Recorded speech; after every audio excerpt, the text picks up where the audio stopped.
काश तुम मेरी जिंदगी से चले जाते। स्नेहा के गुस्से भरे शब्दों पर अंश चुपचाप उसे देखता रहा। अगली सुबह एक फोन आया। आपके पति का एक्सीडेंट हो गया है। स्नेहा के हाथ से फोन गिर गया। जोर जोर से रोते हुए चीखने चिल्लाने लगी और जमीन पर गिर पड़ी। क्या यह उसकी बातों की सजा थी? पूरी कहानी जानने के लिए देखिए पूरा वीडियो।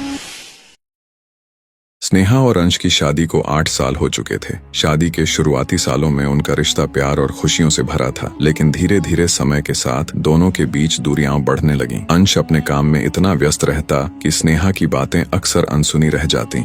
दूसरी ओर स्नेहा को लगता कि अब अंश में पहले जैसी भावनाएं नहीं रहीं। स्नेहा हर छोटी छोटी बात पर झगड़ने लगी। वह अंश को ताने मारती, उसकी भावनाओं को नजरअंदाज करती और कभी कभी तो उसे अपमानित भी कर देती। अंश चुपचाप सब कुछ सहता, क्योंकि वह स्नेहा से बेइंतहा प्यार करता था। उसे उम्मीद थी कि एक दिन स्नेहा को उसकी अहमियत का एहसास होगा। एक रात जब अंश घर लौटा तो देखा कि स्नेहा गुस्से में बैठी थी। तुम्हें मेरी परवाह ही नहीं है, हर वक्त बस ऑफिस और काम, स्नेहा चिल्लाई। अंश ने हल्की मुस्कान के साथ कहा, स्नेहा, मैं तुम्हारे लिए ही मेहनत करता हूँ, तुम्हारी खुशियों के लिए। खुशियाँ? हाँ, मुझे सच में बहुत खुशी मिल रही है इस अकेलेपन से, कहकर स्नेहा कमरे से बाहर चली गई। अंश ने कुछ नहीं कहा, बस एक गहरी सांस ली और सोफे पर बैठ गया। वह स्नेहा को समझाना चाहता था, लेकिन अब उसे यकीन हो चला था कि शायद उसकी भावनाओं की कद्र कभी नहीं होगी। अगली सुबह अंश ऑफिस के लिए निकला, लेकिन दोपहर होते ही स्नेहा के फोन पर एक अनजान नंबर से कॉल आया। क्या आप अंश की पत्नी बोल रही हैं? हाँ, मैं स्नेहा बोल रही हूँ। आपको तुरंत अस्पताल आना होगा, आपके पति का एक्सीडेंट हो गया है। स्नेहा के हाथ से फोन गिर गया। उसकी आंखों के सामने अंश का मुस्कुराता चेहरा घूमने लगा। वह भागते हुए अस्पताल पहुंची, लेकिन वहां जाकर जो देखा उससे उसकी दुनिया ही उजड़ गई। डॉक्टर ने कहा, हमें बहुत अफसोस है, लेकिन अंश अब इस दुनिया में नहीं रहे। स्नेहा की आंखों के आगे अंधेरा छा गया। वह अंश के पास जाकर रो पड़ी। नहीं, तुम ऐसे नहीं जा सकते।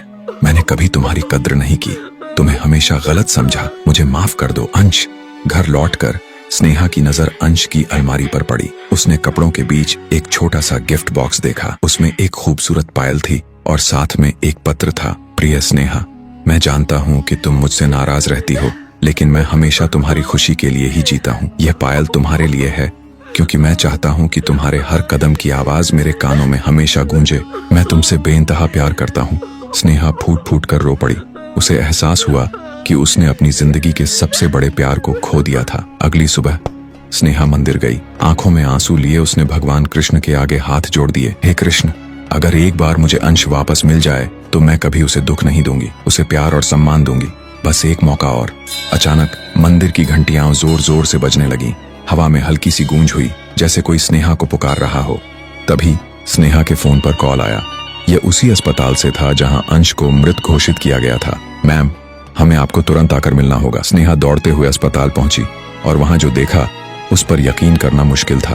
अंश जिंदा था। डॉक्टर ने बताया, हमें बहुत अफसोस है, लेकिन एक गंभीर गलती हो गई थी। अंश के साथ एक और व्यक्ति का एक्सीडेंट हुआ था और उनकी पहचान आपस में बदल गई थी। दरअसल अंश को गहरी चोटें आई थीं, लेकिन वह बेहोश था और उसकी हल्की सांसें चल रही थीं। हमने समय रहते सीपीआर और मेडिकल ट्रीटमेंट देकर उसे बचा लिया। स्नेहा की आंखों से आंसू बहने लगे। वह तुरंत अंश के पास गई, जो धीरे धीरे होश में आ रहा था। अंश ने आंखें खोली और देखा कि स्नेहा उसकी ओर दौड़कर आ रही है। अंश, उसने रोते हुए उसे गले लगा लिया। क्या हुआ स्नेहा, तुम इतनी परेशान क्यों लग रही हो? स्नेहा ने रोते हुए कहा, मैंने तुम्हारी कद्र कभी नहीं की, लेकिन अब से मैं हर पल तुम्हें प्यार और सम्मान दूंगी। भगवान ने मुझे दूसरा मौका दिया है और मैं इसे कभी व्यर्थ नहीं जाने दूंगी।